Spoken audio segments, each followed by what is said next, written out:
Pumunta nga pala kami ng shop dito mga kasingkit. Pumunta nga pala kami ng shop mga kasingkit dahil may bibilin nga pala tayo. And eto na nga pala yung binili natin mga kasingkit. Ito nga pala yung JRP flat seat. Ayan, kung makikita nyo mga kasingkit is bagay na bagay sa may bagong motor natin.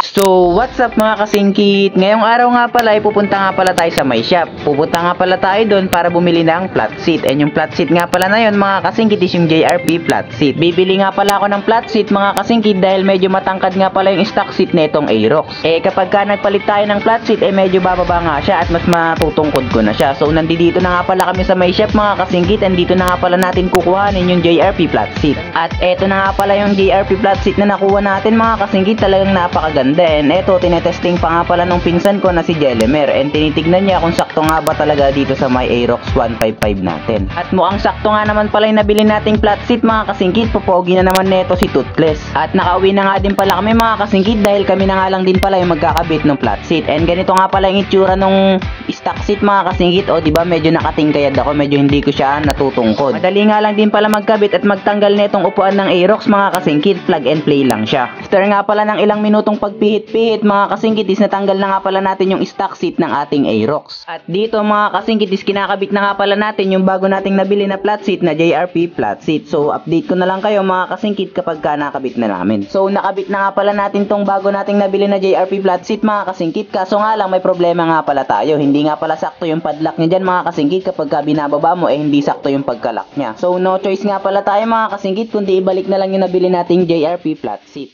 So update nga pala tayo sa may flat seat ko mga kasingkit. So umorder na nga lang din pala ako sa may online. And mamaya-maya rin mga kasingkit parating na nga din pala yun. So update ko na lang kayo kapag dumating na. So update nga pala tayo sa may flat seat ko mga kasingkit. May nakita na nga pala ako sa may online and in-order ko na rin siya. And ngayong araw nga pala siya dumating mga kasingkit. So tara, samahan nyo akong buksan natin to. Kung medyo nahirapan nga din pala akong buksan to mga kasingkit kaya pinas forward ko na rin siya. Talagang solid yung pagkabalot dito mga kasingkit, parang ayaw ipabukas. After nga pala ng ilang minutong paghihirap mga kasingkit is nabuksan na nga pala natin. And ito nga pala yung JRP flat seat na na-order ko sa may online mga kasingkit. O diba napakagwapo at talagang napaka-porma. At mukhang babagay nga talaga to sa may motor natin. And yung issue nga pala nung last na kuha ko na JRP flat seat mga kasingkit is mas mataas yung sa kabila. Yung sa may kaliwa niya is mas mataas. Kaya hindi siya masyadong pumapasok dun sa may padlock nung upuan natin, kaya binalik ko na yun mga kasingkit. And ito na nga pala yung na-order natin. At syempre sinubukan ko nga muna kung talagang swak na swak nga. Yun naman mga kasingkit, swak na swak nga talaga tong na-order natin. So syempre ano pa bang hinihintay natin, di tanggalin na natin tong